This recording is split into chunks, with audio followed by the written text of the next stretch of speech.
అందరికీ నమస్తే. రాష్ట్రంలో కరువు వచ్చింది కదా. కరువు వస్తే ప్రభుత్వం ఒక క్యాబినెట్ సమావేశం పెట్టుకున్నది కదా. ఆ క్యాబినెట్ సమావేశంలో ఏం డిస్కస్ చేయాలి? మన కరువు నుంచి ఎట్లా బయటపడాలి? మనం అంటే మన రైతులు, మన ప్రజలు. ప్రభుత్వం ఏం చేయాలి? ఇప్పుడు నీళ్లు లేవు, ఏం చేయాలి? లేకపోతే తాగునీళ్ళకు రేపు రేపు ఇబ్బంది అవుతుంది. తాగునీళ్ళకు చాలా ఇబ్బంది అంట. ఇంకా 3 మంత్స్ తర్వాత మనం వేడుకోతాం మనకే తెలియదు. మనకు దేవుడే దిక్కు అనమాట. ఇంకా దేవుడు ఏమైనా వర్షం కురిపియాలి, భూగర్భ జలాలు పెంచాలి, వరదొస్తే తప్ప రిజర్వాయర్లకు నీళ్లు రావు. అట్లాంటి సిచ్యువేషన్ ఉంది. తర్వాత జల విద్యుత్ ప్రాబ్లం అవుతుంది. ఇంకా ఇట్లాంటి చాలా ఉన్న ఇష్యూస్. ముందు దీని సర్క్యూమ్టెన్సెస్ చాలా దారుణంగా ఉంటాయి. దాని మీద డిస్కస్ చేయకుండా ఏంటంటే కేంద్రానికి లేఖ రాలని డిసైడ్ అయిందంట. ఎందుకు? కేంద్రానికి లేఖ రాస్తే ఏమవుతుంది? కేంద్రానికి లేఖ రాస్తే ఏమైతే పోస్ట్ మార్టం అవుతుంది. అంటే వాళ్ళు ఒక టీం వచ్చి ఇక్కడ కరువు మండలాలు ఎన్నో రాసుకొని పోతారు. అదంతా అందరు చచ్చిన తర్వాత కేంద్ర ప్రభుత్వం నుంచి కరువు భత్యం వస్తుంది. దానిలో మళ్ళీ వీళ్ళు రాష్ట్ర ప్రభుత్వం అప్పులు అవి ఇవన్నీ బొక్కంగా వాళ్ళకి ఏమైనా వస్తే లేకపోతే లేదు. అంటే చేతులు ఎత్తేసింది. లిటరల్గా గవర్నమెంటు చేతులు ఎత్తేసింది. మేమేం కాపాడలేము అనే సిచ్యువేషన్కి వచ్చేసింది. ముందు సబ్స్క్రైబ్ చేయండి, షేర్ కూడా చేయండి. 3 లక్షల మంది సబ్స్క్రైబర్స్, పేరున థ్యాంక్స్. కొందరు చేయించారు, కొందరు చేయించిన కూడా వాళ్ళ ఫ్రెండ్స్తోన, వాళ్ళ కుటుంబ సభ్యులతోన. ఎక్కడ ఫోన్ కనిపిస్తే ఆ ఫోన్ తీసుకొని వస్తే వాళ్ళు చాలామంది ఉన్నారు సిగ్నల్ టీవీ అభిమానులు. మీకు అందరికీ పేరున కృతజ్ఞతలు. ఇక ముందు కూడా మీ సపోర్ట్ ఉండాలి. 3 లక్షలతో కాదు, మనం 30 లక్షల దాకా విశ్రమించొద్దు. అందుకే అందరికీ థ్యాంక్స్. ఇక క్యాబినెట్ సమావేశం పెట్టినప్పుడు క్యాబినెట్ సమావేశంలో ఇప్పుడు ప్రధానమైన అంశం ఎల్నినో, కరువు, ఈ రెండే. ఇక మిగతా ఇష్యూస్ కాదు, మిగతా అసలు ఇష్యూసే కాదు దీనితో పోలిస్తే. అరే మనిషి వస్తుంటే ఈడ దెబ్బ తాకితే ఏమవుతుంది? ఈడ దెబ్బ తాకింది కాదు, మనిషి బతికిండు, అది గ్రేటు.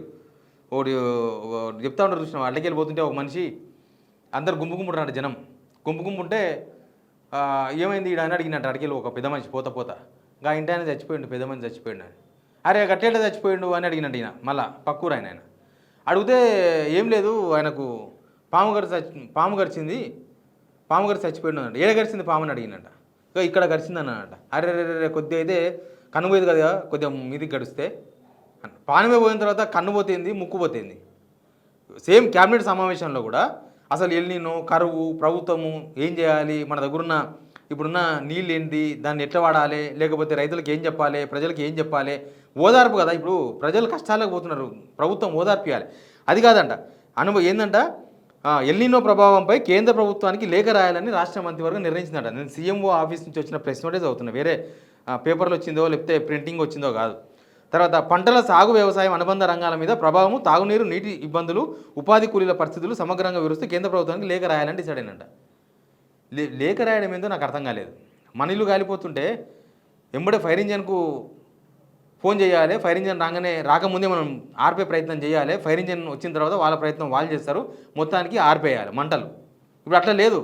ఇక మంటలు వస్తుంటే ఏమో చేయాలన్నట్టుంది. ఇప్పుడు ఆకులు కొట్టుకురావాలి, మొత్తం కానగాకులు కొట్టుకురావాలి, ఆ ఆకులు ఉడుకొచ్చి మంటలు ఆర్పాలి. అది కాదు కదా చేయాల్సింది. మన దగ్గర ఉన్న నీళ్లు వాడాలి. ముందు మన దగ్గర ఉన్న నీళ్ళు మొత్తం ఆర్పే ప్రయత్నం చేయాలి. అదేం లేదు. ఎల్నినో ప్రభావంతో రాష్ట్రంలో 40% వర్షపాతం లోటు ఉందని గవర్నమెంట్ అంగీకరించింది. గవర్నమెంటే చెప్తుంది 40% లోటు ఇప్పటిదాకా. ఇక మనం ఆల్రెడీ జూలై 3rd వీక్ వచ్చేసినాం. ఇంకొక వారం అయితే ఈ నెల కూడా అయిపోతుంది. ఇప్పుడు నీళ్ళు కూడా లేవు ఎక్కడ మనకు. మొన్నదాకా కనీసం ఆ కన్నెపల్లి దగ్గర నుంచి కొట్టండి అంటే కొట్టలేదు. కన్నెపల్లి దగ్గర నీళ్ళు కూడా లేవు. 16,000 క్యూసెక్లు నీళ్ళు పోతున్నాయి. ఆ రోజు 1,00,000 క్యూసెక్ల నీళ్ళు పోతుండే, మొత్తం పడిపోయినాయి. తర్వాత వ్యవసాయము, విద్యుత్ సరఫరా మీద కాన్సన్ట్రేషన్ చేయాలంట. ఇక వాతావరణ శాఖ రోజుకు పరిస్థితులు ఇబ్బందిగా మారుతాయని వాతావరణ శాఖ హెచ్చరించిందంట. వీళ్ళకి తెలియదా ఎక్కడెక్కడ ఏమి ఇబ్బందులు అయితే ఏం కదా అని. ఒక్క నిమిషం కూడా విద్యుత్ పోకుండా కాపాడాలన్నట. అసలు జల విద్యుత్ తయారయ్యే పరిస్థితి లేదు ఇప్పుడు. ఎక్కువ నీళ్ళ సాగయ్యే పంటలు రైతులు నివారించి తక్కువ నీళ్ళతో సాగయ్యే ఆరుదాడి పంటలకు సాగు చేయాలని కేబినెట్ విజ్ఞప్తి చేసింది. ఇంకెక్కడి పంటలు, ఎక్కడి కథ? పంటలు ఏడున్నాయి, పంటలు ఏడేయాలి, ఎక్కడున్నాయి పంటలు? వర్షాలు బాగా పడితే యూరియా ప్రాబ్లం వస్తుండే. ఇప్పుడు వర్షాలు పడలేదు, పంటలు వేయలేదు. 30% మాత్రమే పంటలు వేసినట్ట. 30%, 15 లక్షల ఎకరాలకు వరి అంట. ఇంకా తర్వాత ఏమేమవుతావు, నెక్స్ట్ నిత్యావసర సరుకుల ధరలు పెరుగుతాయి. ఇక అంతే కదా. పంటలు పండకపోతే నిత్యావసర సరుకులు ఇవాళ 100 రూపాయలు, 200 రూపాయలు ఉన్న పప్పు రేపు 250 రూపాయలు అవుతుంది. బియ్యం ఇప్పుడు 5,000, 6,000 అమ్ముతున్నారు క్వింటాల్. రేపు అది 10,000 చేస్తారో ఏం చేస్తారో. ప్రభుత్వం ఇట్లాంటివి ఏం చేయకుండా రాష్ట్ర ప్రణాళిక మండలి వైస్ చైర్మన్ చిన్నారెడ్డి గారి సారథ్యంలో వ్యవసాయ నిపుణులు, శాస్త్రవేత్తలతో వ్యవసాయ రంగంపై ఎల్నినో ప్రభావంపై ప్రత్యేక నివేదిక రూపొందించాలని డిసైడ్ చేసిందంట. ఏం డిసైడ్ చేస్తారు? అసలు వీళ్ళు చేయాల్సిన పని ఏంది? అసలు గవర్నమెంటు అఖిలపక్ష సమావేశం పెట్టాలి, దానికి రైతు సంఘాల నాయకులు పిలవాలి, ప్రతిపక్షాల సభ్యులను పిలవాలి, శాస్త్రవేత్తలను పిలవాలి, ఇంకెవరిని ఉంటే దాని నిపుణులు ఉంటే వాళ్ళని, వాతావరణ శాఖ సంబంధించిన వాళ్ళని పిలవాలి. వీళ్ళందరినీ పిలిచి అసలు ఏం జరుగుతుంది, ఏం చేయాలి, అసలు ఏ జిల్లాలో ఇప్పుడు కొన్ని జిల్లాలు పడ్డది మన దగ్గర వాన, సాధారణ వర్షపాతం పడ్డది. 33 జిల్లాల్లో దగ్గర 23-24 జిల్లాలు ఫుల్ కరువు. ఒక 10 జిల్లాల్లో మాత్రమే ఆ ఓమోస్తారు వర్షాలు పడ్డాయి. అంటే కనీసం ఆరుదాడి పంటలను వండే సిచ్యువేషన్ ఉంది. మిగతా దగ్గర ఎక్కడ ఆరుదాడి పంటలు వండే అవకాశం కూడా లేదు. ఇప్పటికీ ఇంకా సన్నాయి నొక్కులు నొక్కుతున్నారు. కాళేశ్వరం నీళ్లు కొట్టే అవసరం లేదు, అసలు ఇది ఏంది మేడిగడనే అవసరం లేదు, కాళేశ్వరమే అవసరం లేదు. టీఎంసీ అంటే కనీసం తెలియని వాళ్ళు కూడా ఏదో వీడియోలు చేసి పెడుతున్నారు కాంగ్రెస్ వాళ్ళు. అవి వాళ్ళ గ్రూపుల్లో వాళ్ళు అఫీషియల్గా పెడుతున్నారు. కాంగ్రెస్ అబాస్ పాలు కావడమే తప్ప ఏం లేదు. ఇప్పుడు కాళేశ్వరం కట్టకపోతే ఇప్పుడు తుమ్మిడేటి ఉంది. ఈ గవర్నమెంట్ 2.5 years అయింది. కనీసం మహారాష్ట్రతో అగ్రిమెంట్ ఏమైనా అయిందా? 148 అడుగుల వద్ద అగ్రిమెంట్ అయ్యింది. వీళ్ళు 148 కొడితేనేమో ఎలంపల్లి దాకా నీళ్ళు పోవు. ఆ నీళ్ళు మెదక్ ఆదిలాబాద్ కాడికే సరిపోతాయి. మహారాష్ట్ర ప్రభుత్వం 150 అడుగులకు కట్టనికే, బ్యారేజ్ కట్టనికే వాళ్ళు ఒప్పుకుంటలేరు అసలు. వాళ్ళ అపాయింట్మెంట్ కూడా వెళ్ళి ఇప్పటిదాకా ఇస్తాం 4 రోజులు అన్నారు. అది ఇస్తారో ఇయ్యారో తెలియదు, ఇచ్చినా ఒప్పుకోరో తెలియదు. మరి అట్లాంటి సిచ్యువేషన్లో గవర్నమెంట్ ఏం చేయాలి? ఇప్పుడు అది కాదు కదా కావాల్సింది. ఇప్పుడు కేంద్రాన్ని అడిగే కన్నా ముందు రాష్ట్ర ప్రభుత్వం ఏం చేస్తుందనేది ఇంపార్టెంట్. అడగొచ్చు, తప్పేం లేదు. వాళ్ళు ఎప్పుడో ఎవరో వస్తారో 3 నెలలకు అంతా అయిపోయిన తర్వాత వచ్చి ఆ ఊరు తిరిగి కరువు ఈ మండలం అని చెప్పేసి ప్రకటిస్తారు. ఆ పైసలు ఎప్పుడో వస్తాయి, ఎవరికోతో నెత్తికింత కత్తికింత అన్నట్టే ఉంటుంది. మరి కరువు వస్తుందని ఆల్రెడీ 3-4 monthsకి నుంచి వాతావరణ శాఖ హెచ్చరికలు జారీ చేసుకుంటూ వస్తుంది. 3-4 months అయింది. ఎల్నినో ఉంది, కరువు వస్తుంది అని గవర్నమెంట్ ఒక్కనాడన్నా మాట్లాడిందా? అసలు దుక్కులు దున్ని అంత ఇత్తనాలు కొని అందరూ యూరియా అవి ఇవి కొంటున్నప్పుడు గవర్నమెంట్ ఒక మాటని చెప్పిందా? కేంద్ర ప్రభుత్వం ఉండలేదు కాబట్టి మీరు ఏదంటారు, కానీ మరి కరువు వస్తుంది, నీళ్ళు ఇయ్యలేము, నీళ్ళు ప్రాబ్లం అవుతుంది, సాగునీళ్ళకు ప్రాబ్లమే, అన్నీ ప్రాబ్లమే.